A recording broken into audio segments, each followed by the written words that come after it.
ใส่กรอกอีหยังก็จะบอกอย่าก รอกอีสาน ใส่กรอกอีสานเนาะเจ้าฮู้เบิดบ่วิธีแบบว่ามีสูตรมีหยัง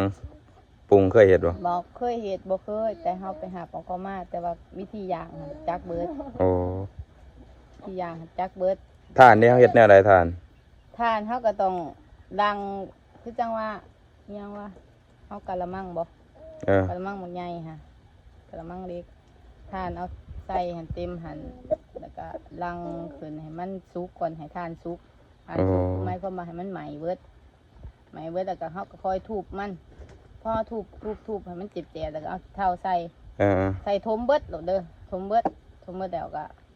เฮาก็ขอเวลาสิย่างค่ะใส่กรอกเฮาค่ะเบี้ยนเบิดเนาะพอเบี้ยนเบิด เดี๋ยวติดเดอดอีกแล้วว่าถ้ากินดาวเก่งหลายบ่สาวลาวผู้งามยังโสดจะได้พี่น้องเนาะเพิ่นมาขายเครื่องมันเดี๋ยวสิเข้าไปรีวิวไกลๆเลยเนาะตามสื่อตามเสียงเพิ่นว่าเพิ่นมาจากบ้านใดเมืองใดเนาะมาเห็นเพิ่นอยู่นี่พี่น้องเนาะแต่ละมื้อก็กายกันซื่อๆกายกันธรรมดาแต่ว่าบ่เคยถามกันจักเทื่อเนาะมามื้อนี้สิลองมาถามเพิ่นว่าเพิ่นสิมีความรู้สึกจังไดในการมาขายเครื่อง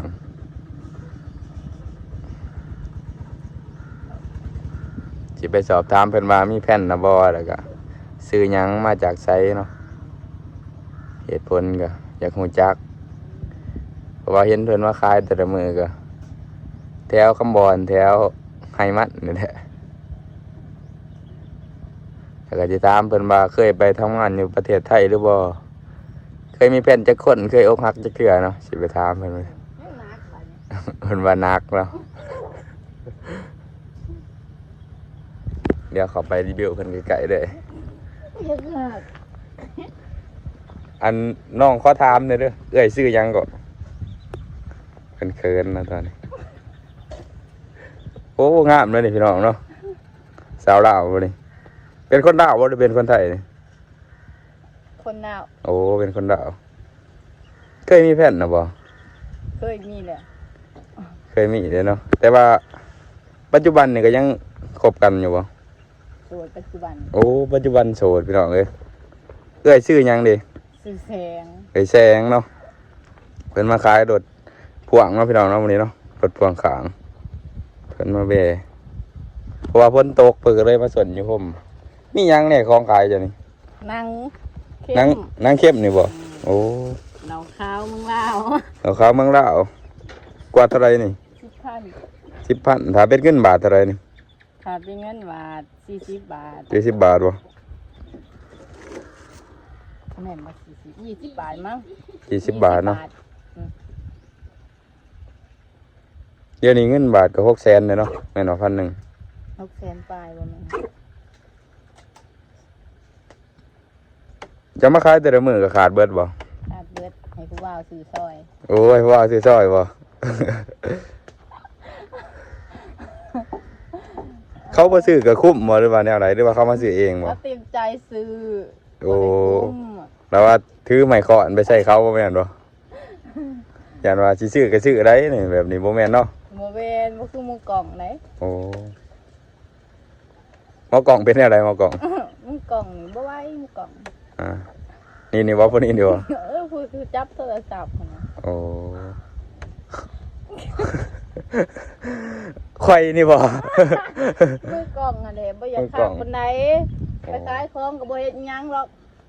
พอมังไดก็จอดอยู่หั่นแหละบ่ไปจักเทื่อบ่ไหวแนวหรือว่าเพิ่นเห็นผู้สาวงามบ่บ่ได้เพิ่นก็จอดผู้บ่าวเพิ่นยังมาซื้อซอยเนาะจังว่าเบิดใบเนาะของผู้บ่าวนี่บ่ได้ขาดแล้วพี่น้องเนาะส่วนใดผู้สาวสิขาดได้กว่าเพราะว่าเขาเห็นผู้สาวงามเด้ส่วนใดมีแต่ผู้ชายหากในโลกใบนี้นี่ผู้ชายน้อยกว่าผู้หญิงเลยจะทำอะไรก็รีบทำนะเธอผู้ชายเด็กนะขอขอบใจเนาะทั้งเอ๋ยแซงเขาที่ให้สัมภาษณ์วันนี้ขอให้ซื้อไหลขายมาเลยยังขอถามอีกแน่ขอหนึ่งยังอยากไปไทยอยู่อยากไปอยู่โอ้หางานแบบนี้เด้อนี่เนาะพี่น้องถ่าย FC ฟังไทยนี่เนาะเพิ่นเคยไปเฮ็ดงานยังก็เอาอีเดียโนใส่กรอกยังก็จะบอกอย่างกรอกอีสานใส่กรอกอีสานเนาะจะฮู้เบิดบ่วิธีแบบว่ามีสูตรมีหยัง ปรุงเคยเฮ็ดบ่ บ่เคยเฮ็ดบ่เคยแต่เฮาไปหาของเขามาแต่ว่าวิธีย่างหั่นจักเบิด โอ้ วิธีย่างหั่นจักเบิด ทานนี่เฮาเฮ็ดแนวใดทาน ทานเฮาก็ต้องดังคือจังว่าอิหยังว่าเฮากะละมังบ่ เออก ะละมังหมดใหญ่ค่ะกะละมังเล็กทานเอาใส่หั่นเต็มหั่นแล้วก็ลังขึ้นให้มันสุกก่อนให้ทานสุกทานสุกหมายความว่าให้มันไหม้เบิดแล้วก็เฮาก็ค่อยทุบมันพอทุบให้มันเจ็บๆแล้วก็เอาเท้าใส่ เออ ใส่ทมเบิดโหลดเด้อทมเบิดแล้วก็เฮาก็ขอเวลาสิย่างค่ะใส่กรอกเฮาค่ะเบี้ยนเบิดเนาะพอเฮาเบี้ยนเบิดเฮาก็ค่อยเคี่ยวเอาแต่หมองกลางมาค่ะเคี่ยวทานหมองกลางค่ะน้อยหนึงค่ะค่อยย่างไปเรื่อยๆมันก็สิค่อยเรื่องไปเรื่อยๆมันสิบ่ไหม้ก่อนสุกคันเฮาเคี่ยวเบิดลมมันพัดบัดนี้มันก็สิลูกไผ่ค่ะ เออ เฮาต้องเคี่ยวแค่ใจกลางมันคงสิแบบสุก ย่างมื้อหนึงหลายบ่ย่างมื้อหนึง ถ้าท่านขายอยู่กรุงเทพบางมื้อก็ขายได้อยู่25-30 โล โอ้ลูกค้าเขามักนิยมกินกันอยู่บ่ อืม ส่วนหลายคนไทยบ่ซื้อหรือคนอีสาน คนอีสานคนเขมิ้นพม่าซื้อเบิด อ๋อ ลาวเขาก็ซื้อ ขาย ก็ซื้อ ขายดีบ่มื้อหนึงได้กำไรเท่าไหร่ มื้อหนึงคันมาขายได้20ปลายโลก็สิเห็นอยู่ประมาณเนื้อนี่ก็สิได้อยู่ประมาณ1,000หรือ1,000กว่าบาท โอ้โอ้ได้เบิ่นเนาะจะไปเฮ็ดน้ำไผจะไปเฮ็ดมีอันน่ะบ่มีอ้ายมีน้องมาอยู่ มีเฒ่าแก่อยู่พุ่นแบบเฮาก็ติดต่อหางานก็เจ้าก็เปิดรับสมัครจังซี่เฮาก็ไปขายเฮาก็ไปหาเขาก็